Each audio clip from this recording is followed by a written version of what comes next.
இன்றைய காலை பொழுதிலும் கூட இது வானத்தின் வாசல் ஊழியத்தின் மூலம் உங்களை சந்திப்பதில் கர்த்தருக்குள் மிகுந்த சந்தோஷம் அடைகிறேன். அநேகர் நம்பிக்கை இழந்து காணப்பட்டு கொண்டிருக்கிறார்கள்.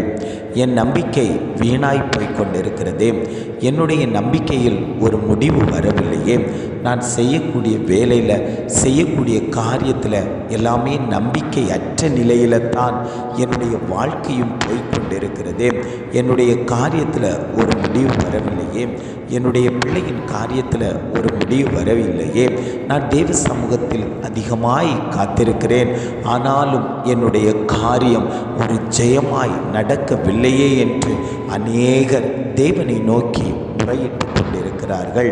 ஆண்டவர் சொல்லுகிறார், நிச்சயமாகவே முடிவு உண்டு, உன் நம்பிக்கை வீண் போகாது என்று ஆண்டவர் ஒவ்வொரு குடும்பங்களையும் பார்த்து அவர் வாக்கு கொடுத்து கொண்டிருக்கிறார். இன்றைய காலை பொழுதிலும் கூட ஆண்டவர் நமக்கு தரக்கூடிய நல்ல வார்த்தை என்னவென்றால், நீதிமொழிகள் 23ஆம் அதிகாரம் 18ஆம் வசனம் இவ்வாறாக சொல்லுகிறது, நிச்சயமாகவே முடிவு உண்டு, உன் நம்பிக்கை வீண் போகாது.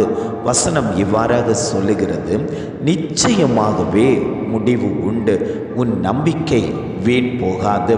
ஆண்டவர் ஒவ்வொரு குடும்பங்களையும் பார்த்து அவர் சொல்லுகிறார், நிச்சயமாகவே உங்கள் குடும்பத்தில் காணப்படுகிற சிறையிருப்பின் காரியங்களில் ஒரு முடிவு உண்டு.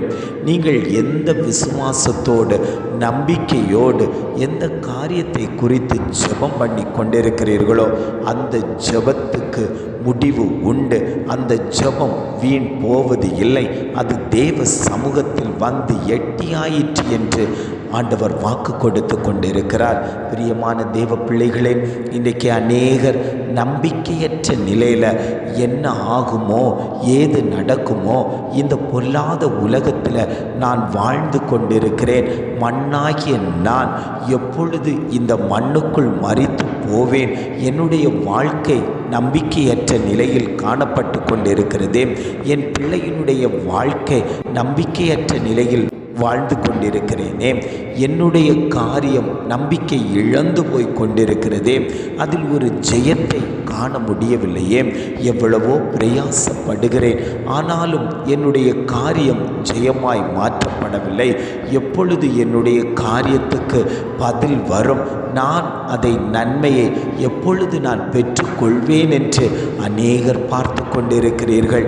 என்னுடைய வாழ்க்கையில் ஒரு நன்மை நடக்காதா, என்னுடைய பிள்ளையின் வாழ்க்கையில் ஒரு நன்மை நடக்காதா, இந்த கடன் பாரத்தில் ஒரு விடுதலை சம்பவிக்காதா, என்னுடைய பிரச்சனைக்கு என்னுடைய போராட்டத்துக்கு ஒரு முடிவு வராதா, நான் எப்பொழுதும் இந்த வியாதியோடு தான் போராடி கொண்டிருக்கணுமா, எப்பொழுதும் நான் இந்த பிசாசின் கிரியைகளோடு தான் போராடி கொண்டிருக்கணுமா என்று அநேகர் அழுது விழித்து கொண்டிருக்கிறீர்கள் அல்லவோ. அவர்களை பார்த்துத்தான் ஆண்டவர் சொல்லுகிறார், நிச்சயமாகவே முடிவு உண்டு, உன் வியாதிக்கு முடிவு உண்டு, உன் போராட்டத்துக்கு முடிவு உண்டு, உன் பிள்ளையின் வேலை விஷயத்தில் நிச்சயமாகவே அது நடக்கும், அதுக்கு ஒரு முடிவு உண்டு. உன் பிள்ளை அலைந்து திரிவது இல்லை, அவனுக்கு ஏற்ற வேலையை அவளுக்கு ஏற்ற வேலையை நான் தெரிவு செய்து கொடுப்பேன் என்று ஆண்டவர் வாக்கு கொடுத்து கொண்டிருக்கிறார்.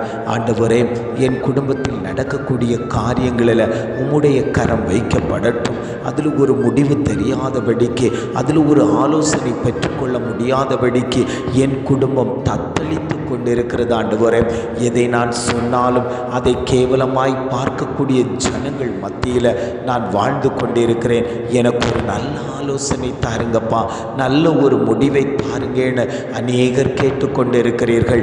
வழக்கு விஷயத்தில் முடிவு வருமா, முடிவு வராதா என்று அநேகர் ஓடிக்கொண்டிருக்கிறார்கள். நில புலன்களில் முடிவு வருமா, முடிவு வராதா, அனுதினமும் வாக்குவாதம் நடந்து கொண்டிருக்கிறது, நிலத்துக்காகவே பிரச்சனை நடந்து கொண்டிருக்கிறது, இது எப்பொழுது முடிவுக்கு வரும் என்று அநேகர் எதிர்பார்த்து கொண்டிருக்கிறீர்கள். ஆண்டவர் சொல்லுகிறார், உன்னுடைய காரியத்திற்கு முடிவு வந்தாயிற்று, உன்னுடைய ஜெபம் வீண் போகவில்லை என்று ஆவியானவர் வாக்கு கொடுத்து கொண்டிருக்கிறார்.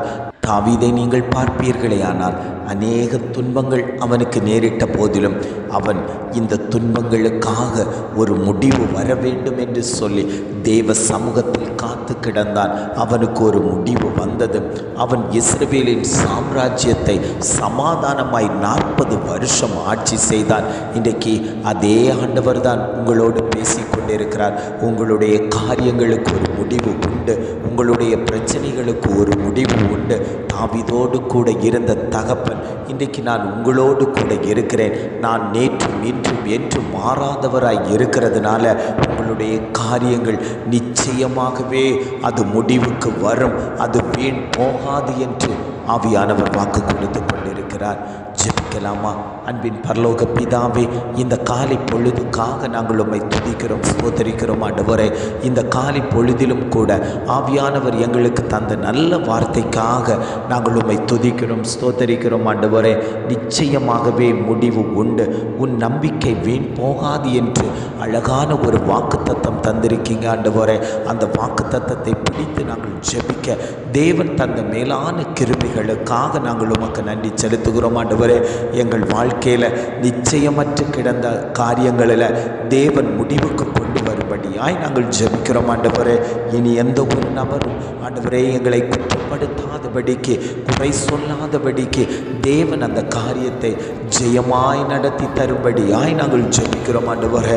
உங்களுடைய கரமைகள் குடும்பத்தில் வைக்கப்படட்டும் ஆண்டவரே. இந்த வார்த்தை எனக்குத்தான், என் குடும்பத்துக்குரியது தான் என்று அநேகர் இதை பிடித்து கொண்டு ஜெபிக்கும் போது கர்த்தர் அந்த குடும்பங்களில் பெரிய காரியத்தை செய்யும்படியாய், பெரிய விடுதலைகளை செய்யும்படியாய் நாங்கள் ஜெபிக்கிறோம் ஆண்டவரே. அப்பா, இதை கேட்டுக்கொண்டிருக்கக்கூடிய ஒவ்வொரு குடும்பத்தையும் தேவன் ஆசீர்வதிக்கணும். அந்த குடும்பங்களில் இருக்கக்கூடிய சிறையிருப்புகளை மாற்றணும். அந்த குடும்பங்களுக்கு என்னென்ன காரியங்கள் செய்து கொடுக்கணுமோ அந்தந்த காரியங்களை தேவன் செய்து கொடுக்கும்படியாய் நாங்கள் ஜெபிக்கிறோம் ஆண்டவரே. இம்மட்டுமாய் நடத்தின தகப்பன் இனியும் நீர் எங்களை நடத்தும்படியாய் நாங்கள் ஜெபிக்கிறோம். எங்களை தாழ்த்தி தருகிறோம். துதி, கன, மகிமை எல்லாம் உமக்கே செலுத்துகிறோம். மீட்பர் இயேசுவின் மூலம் ஜெபம் கேளும் நல்ல பிதாவே. ஆமேன், ஆமேன்.